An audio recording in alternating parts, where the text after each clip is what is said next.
जवानी में बुढ़ापा किसने देखा है।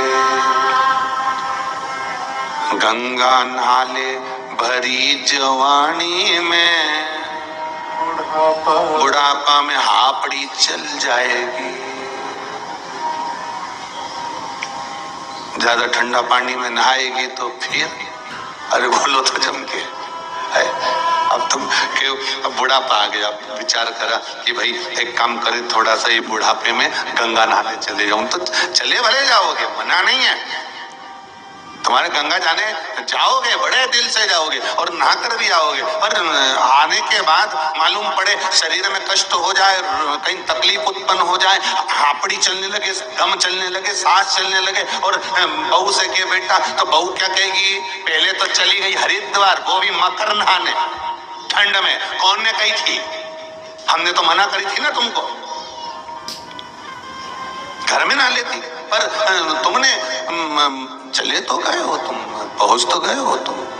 पर फिर ध्यान देना महाराज, हमारा निवेदन केवल इतना सा है कि परिवार में, कुटुंब में, नातों में, रिश्तों में रहकर परिवार की जैसी धारणा हो, उसके अनुसार भगवत भजन करो। शरीर सधे साधो, शरीर से बने करो, और जब शरीर से ना बने, फिर कल वाली बात आ गई, जब तक शरीर चले और तुम्हारे घर में चले, तब तक सारे अच्छे काम कर लो। आवाज पकड़ रहा है, थोड़ा आवाज बढ़ाओ। सारे अच्छे काम कर लो, इसके बाद का कोई ठिकाना नहीं। जितने अच्छे काम कर सकते हो करो। और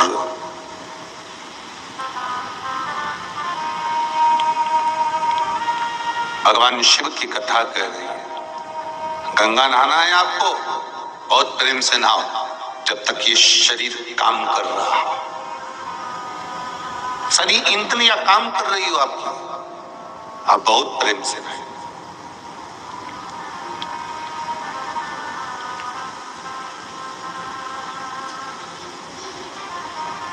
श्वास रुक जाएगी चलते चलते, क्षमा बुझ जाएगी जलते जलते, दम निकल जाएगा रोशनी का, क्या भरोसा है इस जिंदगी का।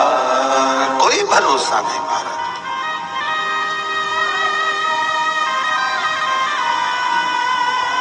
कोई भरोसा। थोड़ा सा कर्म अच्छा करिए,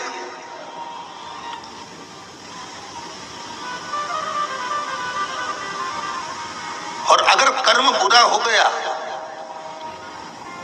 तो फिर जन्म लेना पड़ेगा, और फिर जन्म लेकर फिर भोगना पड़ेगा।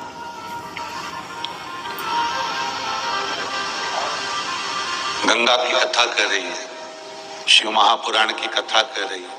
महाराज एकांत में बैठकर एक सुंदर कुंड के पास बैठकर गंगा मैया, पार्वती मैया श्रृंगार करी है। मेरा निवेदन, भजन, भोजन, धन और नारी, ये चार पर्दे के अंदर रहेंगे तो जीवन की एक सार्थकता उत्पन्न होगी। पर्दे में रहे।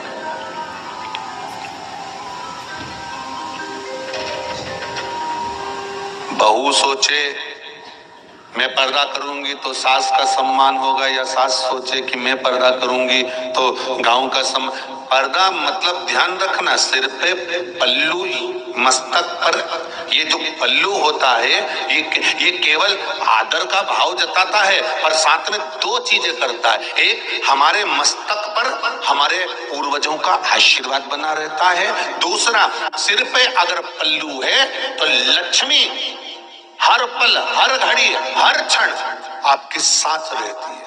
मेरा एक निवेदन रहेगा, कभी प्रैक्टिकल कर देखना। आपको लगे कि सियोर वाला महाराज कहीं झूठ बोल रहा हो तो एक प्रैक्टिकल जरूर करके देखना।